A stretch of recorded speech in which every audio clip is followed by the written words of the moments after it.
Guys, so today I'm bringing guys a brand new sports cards video. In today's video, we're going to be bringing back the most coveted series on our channel, top 5 sports card investments under $10. Now, before we get into that, I did want to say this month's giveaway is a Michael Jordan 1987 Fleer PSA 6 worth almost $200. If you would like to enter, head to my Instagram at SportsCardInvest and follow these 4 easy steps. 3 easy steps are required, which is to like the post, follow the company Instagram and my personal Instagram, comment the word done, and if you would like a bonus entry, you can share to your story, and we will be announcing the giveaway winners this weekend. So definitely go ahead and come through if you want a free chance to win a near $200 card to boost your collection or investment portfolio. Now, without further ado, we're going to hop right into the video. So the first card we have on our list is going to be Jaren Jackson's Optic rookie card. Now, Jaren Jackson's market has become extremely cheap, low priced. If you look at some of his Optic rookie cards that are somewhat gradable, you can find them for as low as $1. Even PSA 10s are, I would say sub $10. There's a lot of opportunity, I feel, here in Jaren Jackson's market, just because he fits, the standard of a prototypical big man in today's NBA. A guy who can stretch the floor, who can shoot the three very well, who has great scoring abilities. And I just think right now the Grizzlies are getting very overlooked because of their whole mess these last 2 seasons. Of course, they had a disappointing year last year. You have Ja Morant out for the year this year. But when he's healthy, and the Grizzlies are fully healthy, they are a young team that is definitely a playoff team in the Western Conference. And down the line, who knows? They have a very high upside in terms of just having Jaren Jackson Jr., of course, Brandon Clark. You have a lot of players on that team who are really developing at a great pace. Of course, Ja Morant has had some big hiccups in his development because of off-the-court issues. But when he's back next year, I do expect the Grizzlies to be a playoff team. And if you can get a number 2 option, who can score the ball at a high clip, who's still a young player on a, consistent playoff team, a young playoff team for these prices, I think it's going to really benefit in the long term to have Ja Morant back and the Grizzlies back in the playoffs. And I just think right now is a buying opportunity where I'm like, the risk is so low for a young player who can shoot the three at a great level, who can score at a great pace, almost like a young Kevin Durant in some ways. Of course, I'm not saying he's going to have the career trajectory of Kevin Durant, but he reminds me a lot of a young Kevin Durant in terms of his size and his scoring abilities. So I just think overall it's worth the risk. I don't see his optics going under $1, but I could see them rising up. So I don't see much risk, but I see a good amount of upside. So I think it's an overall good buy for under $10. Now, next up on our list, we have Brandon Ingram's 2016 Select rookie cards. Now, Brandon Ingram's another guy who obviously he was drafted in 2016, but he is still extremely young. He's still just 26 years old. I believe he may have turned 27 recently, but overall, he's still pretty young. He's still not reached his prime yet. And the Pelicans are, looking really solid this year. They are the 5th seed in the West, I believe, as I'm recording this video.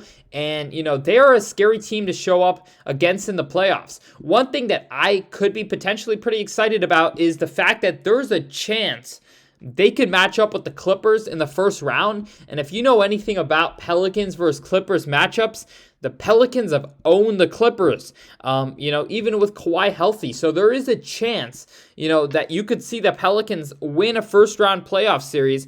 And Brandon Ingram scoring at such a great clip. And, of course, you've got Zion healthy again this year. You've got just a really gritty Pelicans team that I think could potentially make some noise in the playoffs.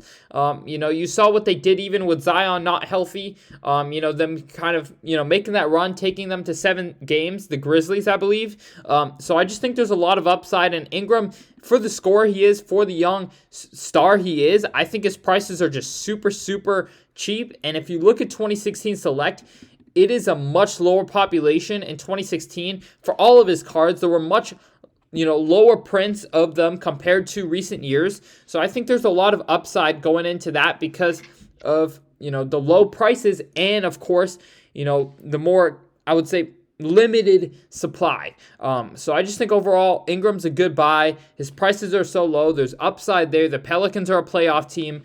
So without further ado, we're going to hop right into our next pick, and that is going to be Immanuel Quickley's Prism rookie cards. I think overall Quickley, leaving the Knicks, heading to the Raptors, being on a team that I think has a lot of room to develop young stars. I just think he's going to be one of the cornerstones of the Raptors franchise. And if you look at the Canadian fan base, you have all of Canada behind him. As sports cards continue to grow in Canada, Quickley's going to be one of their guys if he pans out. So I just think overall, look at how low his prices are.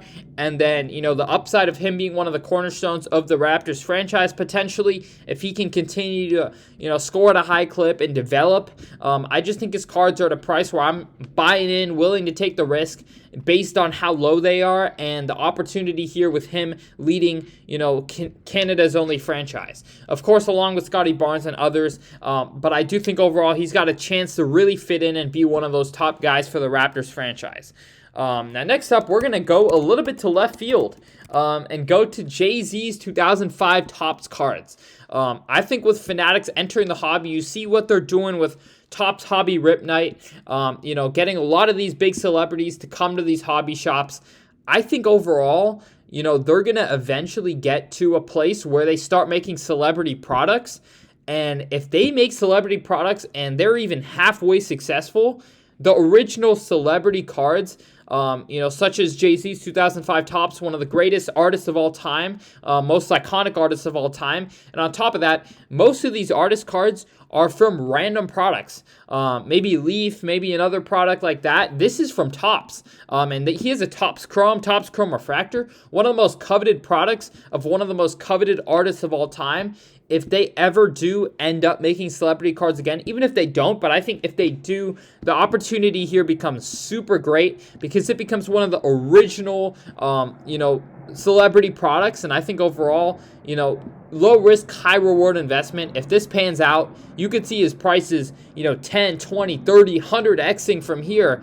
But if it doesn't, I don't see his prices really going down. So I think it's a real low risk, high reward investment here. Last up on our list is going to be Kawhi Leonard's 2012 Hoops cards. Of course, Kawhi's cards are a very low pop in 2012. He's really only got his Prism, and then he doesn't even have a base select rookie card. So the next up is pretty much his Hoops cards. Of course, if you look at his lower end, base options, his Hoops cards are pretty much number 2. And I just think overall Kawhi's super underpriced right now. If he ends up making a run this year, Kawhi in the playoffs when healthy is a player you do not want to go up against. They were up 2-1 before he got injured to the Suns last year, and he was locking up Kevin Durant. So I just think overall there's a lot of opportunity. He's already won 2 Finals MVPs for 2 teams. If he ends up somehow winning a third, I think just the excitement and build up towards that, if he wins a series or 2 and the excitement starts to get up there, I think overall with his low population cards and his potential for being one of the only players, maybe the only player, I'd have to double check that, but 3 Finals MVPs on 3 different teams would be insane.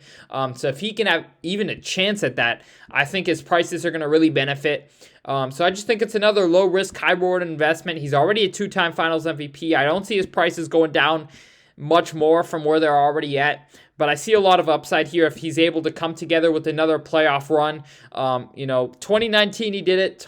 2014 he did it. So who knows? Maybe it's every 5 years. But that's just obviously a conspiracy. I think overall the Clippers are looking a lot better than they were in previous years. But thank you guys so much for watching this video. If you enjoyed, drop a like, subscribe. We are on our way to 50,000 subscribers. Once again, enter into the giveaway if you haven't already. Other than that, I hope you all enjoyed, and I'm out. Peace.